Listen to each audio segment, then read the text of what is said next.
Hola, ¿cómo están? Bienvenidos a este encuentro.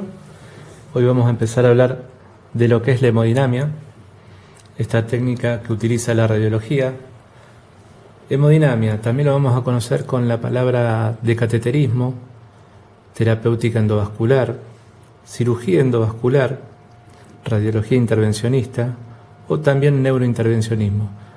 Cualquiera de estas palabras se van a referir a una técnica en la cual se utilizan rayos X para ver dentro del cuerpo humano para poder guiar y llevar prótesis o inyectar yodo dentro de los que son las arterias, dentro de los vasos sanguíneos. Todo esto surgió en el año 1929, cuando el doctor Forsman, con una idea que tenía en la cabeza, se introduce un catéter por una de sus venas de uno de los brazos y la lleva hasta el corazón.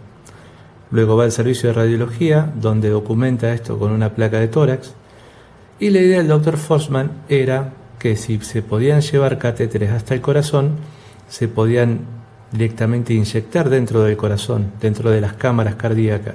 Los distintos medicamentos iban a tener una mejor llegada al organismo que si se hacían por forma endovenosa o intramuscular. Más adelante, esta idea conmovió al doctor Richards y al doctor Conrad, que en el año 1941 empiezan a hablar de la técnica de cateterismo, específicamente de lo que sería el cateterismo cardíaco. En el año 1956 el doctor Forsman diseña lo que es el diagnóstico coronario para lo que es las enfermedades obstructivas. En el año 1958 se dirigen los que son los primeros cateterismos cardíacos con la técnica de Sones, del doctor Mason Sones.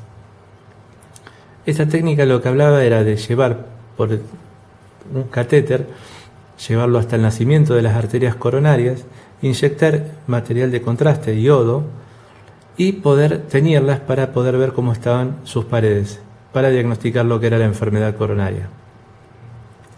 Más adelante, en el año 1964, se empieza a acuñar la palabra del doctor Dotter de angioplastía, que se refería al remodelamiento o a la reparación de la arteria coronaria cuando estaba obstruida. Esta técnica lo que se refiere es llevar un globo desinflado hasta una zona donde hay una estrechez, una enfermedad, una estenosis dentro de una arteria, inflar ese globo para aplastar todo lo que es la placa de ateroma hacia las paredes y poder restituir así lo que es la circulación sanguínea. En el año 1967 el doctor Sharkin lo que hace es perfeccionar la técnica de Sones mediante la creación de dos catéteres, uno para coronaria derecha y uno para coronaria izquierda. Si bien las arterias del corazón son tres, dos nacen del lado del seno coronario izquierdo, donde está la coronaria izquierda, ahí es la circunfleja y la descendente anterior, y una nace en el seno coronario derecho, que es la coronaria derecha, para lo cual el doctor lo que hizo fue diseñar estos dos tipos de catéteres.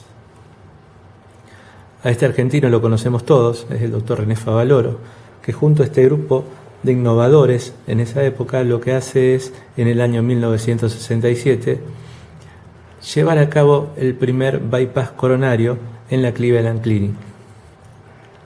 El bypass lo que hace es, distinto a lo que es la angioplastía, es puentear la zona enferma. Si esta fuera la zona enferma del corazón, lo que hace el bypass es llevar sangre con una vena o con una arteria por delante de donde está la obstrucción para poder continuar así la circulación. Por eso se lo denomina también cirugía de puente. Más adelante, en el año 1969, empiezan a estudiar lo que es la electrofisiología. Directamente lo que hacen es llevar catéteres dentro de las cámaras cardíacas y buscar anomalías eléctricas. En el año 1974, el doctor Grunzin lo que lleva a cabo es la primera angioplastia con balón, con la técnica de Forsman que había diseñado antes. En el año 1976, ustedes van viendo cómo cada año va progresando este tipo de técnicas de cateterismo, y más que nada es por la escasa posibilidad de construir materiales tan pequeñitos para esa época. En el año 76 el Dr. Gründgens lo que hace es presentar su serie de trabajos en las cuales ya había hecho varias angioplastías en seres humanos. Estas eran las primeras imágenes, no eran de muy buena calidad porque la radiología todavía tampoco había avanzado tanto en lo que es la imagenología cardíaca. En el año 1977 el Dr. Gründgens ya denomina a esta técnica angioplastia coronaria y lo presenta en un congreso en Zúrich. En el año 78 se lleva por primera vez a nivel mundial, también en Zúrich, la exponencia de los 28 primeros médicos que trabajaban alrededor del mundo con esta técnica de cateterismo.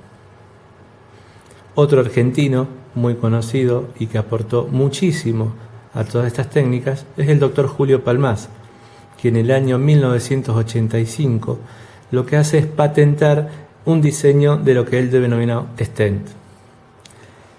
En el año 1987 se pudo construir por primera vez el primer stent y se pudo implantar en un ser humano después de ensayos en animales.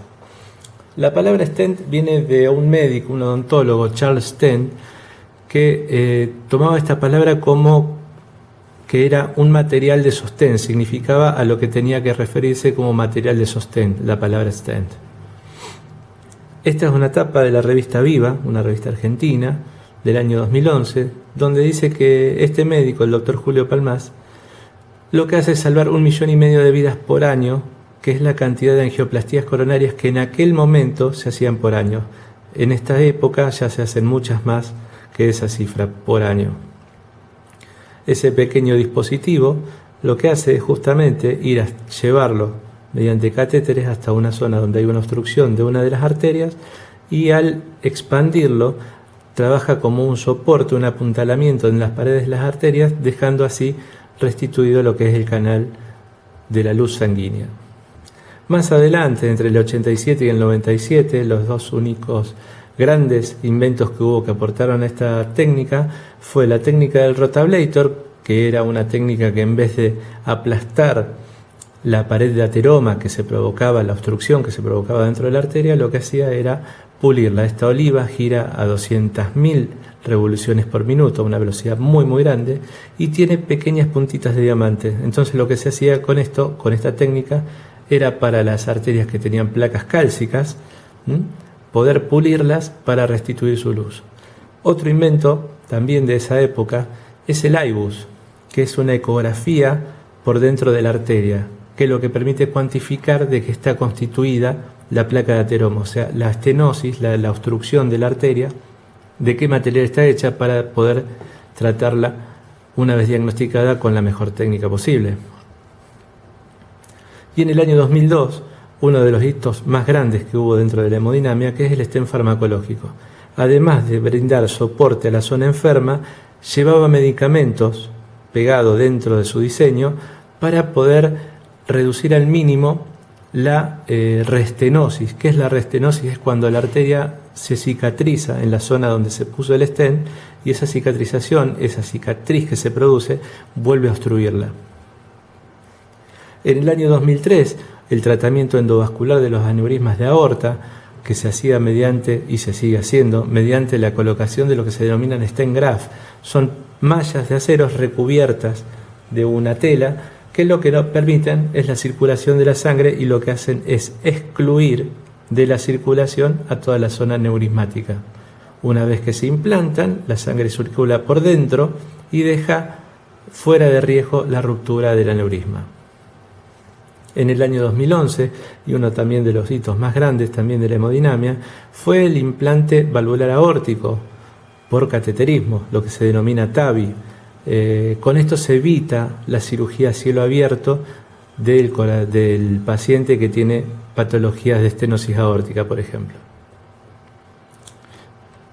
Todo esto lo estamos viendo de una forma bastante pantallazo, después vamos a ir viendo técnica por técnica, específicamente cómo se va haciendo cada una. Y acá les llevamos un poquito cómo fue de la historia, de cómo llegamos de la máquina de escribir a la computadora, ¿no? Los primeros cateterismos se hacían mirando dentro de pantallas fluorescentes en forma directa a través del tubo, porque no había una forma directa de ver o un equipamiento diseñado directamente para poder hacerlo. Entonces lo que se hacía era modificar salas de rayos y en las cuales se trataba de ver con los medios que había por dentro del paciente. Iba avanzando la tecnología, los diagnósticos, los catéteres, pero no tanto así como lo que eran los equipos. Así que empezaron los fabricantes a diseñar equipos específicamente para hemodinamia. Uno de los primeros fue esto, en el cual el tubo y el equipo se movían alrededor del paciente y al paciente se lo sujetaba sobre una camilla, la cual basculaba como una cuna hacia un lado y hacia el otro. Ya vamos a ver para qué, pero para que tengan una idea de cómo fueron evolucionando los equipos. Siempre íbamos a encontrar lo mismo, una camilla radiolúcida, donde se iba a acostar al paciente, un tubo de rayos X por debajo y por encima un intensificador de imágenes, que eso empezó a aparecer en la época de la década del 70, recién ahí empezaron a poder ver de mejor calidad lo que estaban haciendo. Una de las primeras salas diseñadas para hemodinamia contaba con el equipo dentro de la base de la camilla, el tubo de rayos X, y por encima se colocaba un intensificador de imágenes. A medida que iba pasando el tiempo ya iban empezando a diseñar equipos y la idea era que el equipo girara alrededor del paciente y no el paciente sobre un equipo estático. La idea era justamente de ver las arterias desde distintos ángulos, como lo que sería en la radiología convencional, el frente y perfil en rayos X. Acá se buscaba el frente, el perfil y distintas oblicuas de las arterias, hasta llegar a los equipos de paralelogramo deformable, en los cuales el paciente no se movía y lo que sí se movía era el equipo. También se diseñaron equipos portátiles para poder llevar esta técnica, hasta los equipos de hoy en día que realmente nos permiten una calidad de visión y una calidad de movimientos muy importante. Lo que se busca siempre es que el paciente esté acostado y tanto el equipo, el arco en C, que va a trabajar con el tubo y el intensificador, van a trabajar siempre perpendiculares entre sí, pero girando alrededor del paciente con movimientos más libres.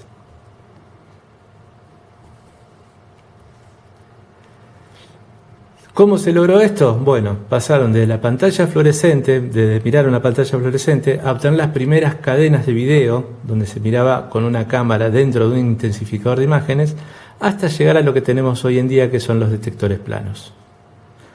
Obviamente que vamos a necesitar una gran radioprotección, porque esta es la única especialidad en la radiología donde el técnico y el médico permanecen dentro de la sala cuando se producen rayos. Si bien en la radiología el técnico va al búnker para hacer el disparo, o en la tomografía, por ejemplo, la mayoría de los profesionales salen del sector del tomógrafo cuando se hace la tomografía, acá en hemodinamia no. Acá en hemodinamia estamos siempre permanentemente junto al paciente, cerca del paciente, por eso es el diseño tan importante de la radioprotección en esta especialidad. Lo que vamos a ver es que hubo una evolución muy grande de lo que fueron los primeros delantales plomados, que eran delantales de soldadura, de cuando se veía a través de la pantalla fluorescente, donde se producían los grandes problemas de catarata y problemas de tiroides por irradiación, hasta el día de hoy, donde contamos con una gran cantidad de materiales de radioprotección que son muy importantes y nos permiten trabajar de forma más segura. Uno de ellos son, por ejemplo, la pantalla. Esta pantalla se coloca sobre el paciente para separar la zona de radiación secundaria del personal que trabaja en sala. Obviamente que se trabaja como en un quirófano de ambos. Los materiales de radioprotección van a ser el chaleco plomado, el protector de tiroides y las gafas plomadas. Y también vamos a llevar dos dosímetros, uno que va a estar por fuera del delantal plomado y otro que va a estar por dentro, ambos de tecnología TLD. Y por demás, lo que está a explicar que es bueno que las cofias, las botas y los barbijos, ya que estamos en un ambiente quirúrgico. La verdad que como es la radiación está presente todo el tiempo durante los estudios de los procedimientos, los equipos tendrían que ser de esta manera, para una protección total. Pero lamentablemente, al trabajar tan cerca del paciente, no se puede trabajar con eso, y lo que nos brinda la tecnología son delantales y polleras que, a diferencia de los de radiología convencional, son envolventes. ¿Por qué? Porque justamente vamos a tener el arco en C, el paciente acostado, esta es una vista del paciente, está como si fuera un corte axial, el tubo de rayos X, y el paciente lo que va a hacer es dar radiación secundaria, que es la que va a justamente producirnos lo que es el efecto no deseado en nosotros, que es irradiarnos. Esta radiación se produce desde el punto central donde entra e ingresa el rayo X y se va dispersando hacia alrededor, tanto para arriba como para abajo, como para los costados. Por eso, dependiendo la oblicua que se haga, ¿no?, va a haber más radiación secundaria para un sector que para otro. Por eso es tan importante la radioprotección. Hay un montón de diseños de chalecos plomados. Los que se usan son de 0,5 milímetros de plomo, y lo que se busca es un envolvente general, porque muchas veces el operador o los técnicos o la enfermera suelen estar de espaldas al paciente, que es el que da la radiación secundaria.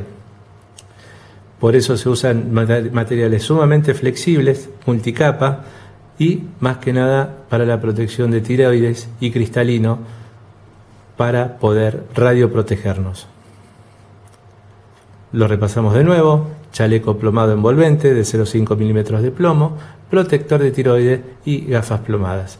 Y fundamental el monitoreo de los dosímetros.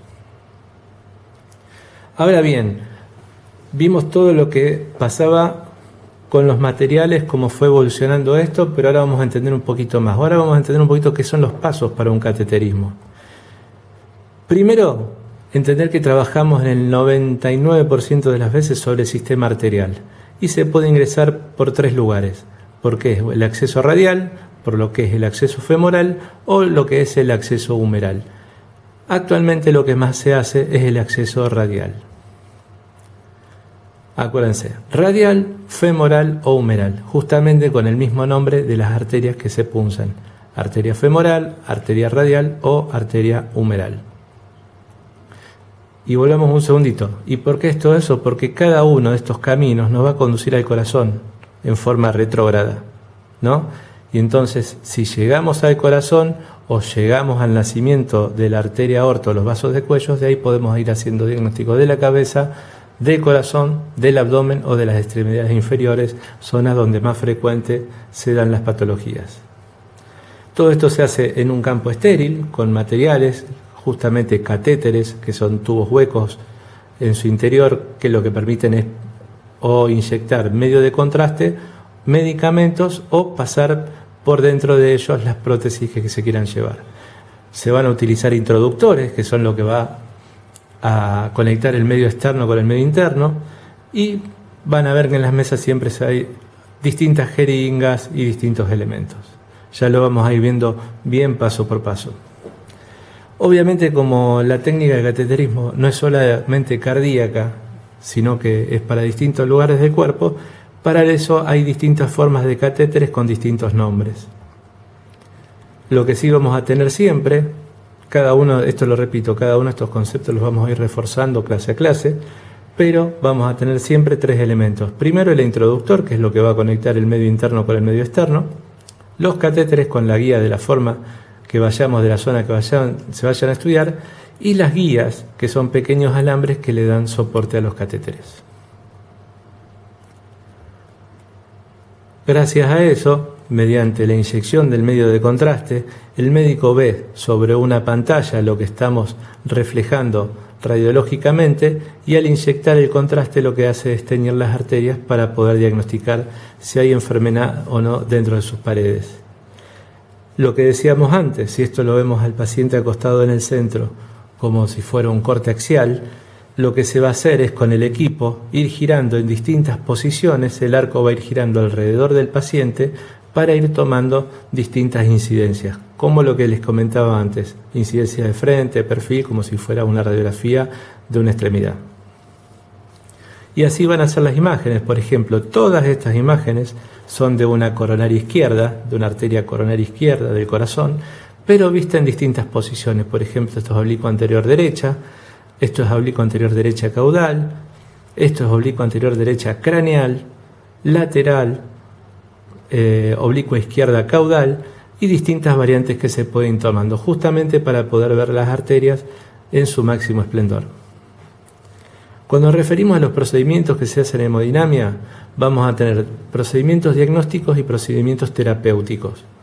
A cada uno de ellos va a corresponder a cada grupo de los diagnósticos va a corresponder un terapéutico. Por ejemplo, la sigla de cinecoronariografía, que es el estudio de las arterias coronarias, el 75% de los estudios que se hacen en hemodinamia son estos, y su analogía terapéutica, que es la angioplastia transluminal percutánea coronaria, estudios de miembros inferiores, con la analogía terapéutica, que es la angioplastia transluminal percutánea periférica, estudios de vasos de cuello, con lo que conlleva las angioplastias carotídeas, estudios cerebrales, panarteriografías cerebrales, que pueden llevar a embolizaciones o angioplastías cerebrales, el estudio de fístulas, estudios flebólicos en la parte de las venas, que son muy pocos pero se siguen haciendo, o estudios periféricos o estudios electrofisiológicos, que pueden derivar también en lo que son ablaciones por radiofrecuencia o el